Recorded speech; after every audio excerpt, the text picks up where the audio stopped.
besieged by flames. Nearly 60,000 acres now burned by the White Sage and Dragon Bravo fires. The Dragon Bravo fire began on July 4th along the canyon's north rim. Days later, the White Sage fire started 35 miles north, just outside of the park. That wildfire has now more than quadrupled in size, blackening nearly 50,000 acres.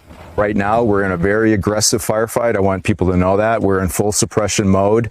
We're throwing everything we got at it. Lightning, the cause of both blazes. More than 70 structures destroyed, more than 500 evacuees. It has been a trying week for everyone.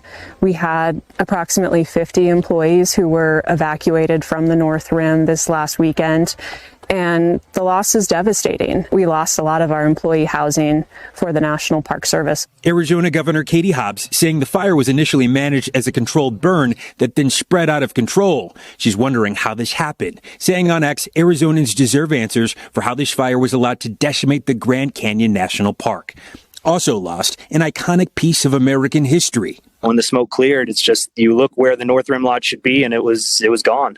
Originally built in 1928, the Grand Canyon Lodge was the only lodging on the North Rim, a haven for travelers drawn to the North Rim's serenity and beauty.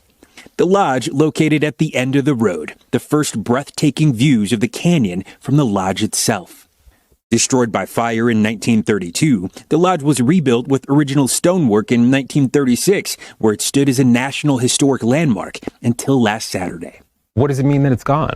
It is a very special place. It has a totally different feeling than even the South Rim.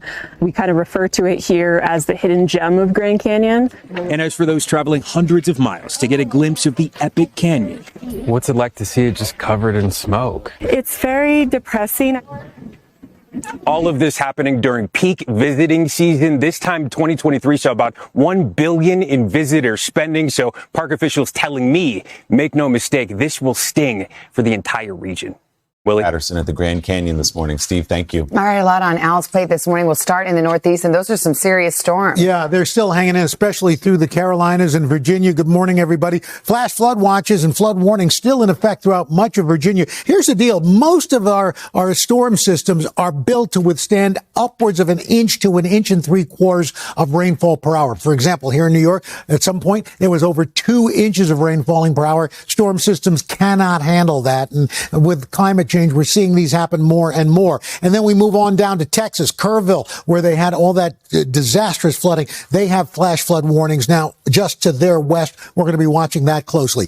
And we've got tropical disturbance 93L trying to develop off the eastern coast of central Florida. 40% chance of this becoming an organized system. It moves into the Gulf tomorrow, where the water temperatures are really warm. They're at 2 to 5 degrees above average. And so you can see we possibly have some sort of this system hugging the coast or making landfall maybe late in the week as a tropical system. If it became a tropical storm, it would be Dexter. But whether it does or not, it is going to dump a ton of rain. Again, rainfall rates 2 to 3 inches per hour likely. That's going to cause massive flooding from New Orleans all the way down to Tampa. And we work our way up to the north with still more rain hanging out today from Minneapolis to Chicago to Columbus on down to Evansville. We're talking about more airport delays again, guys. In fact, here in the Northeast, the airports are still trying to recover from last night. All right, Al, thank you very much. We'll check back in a bit.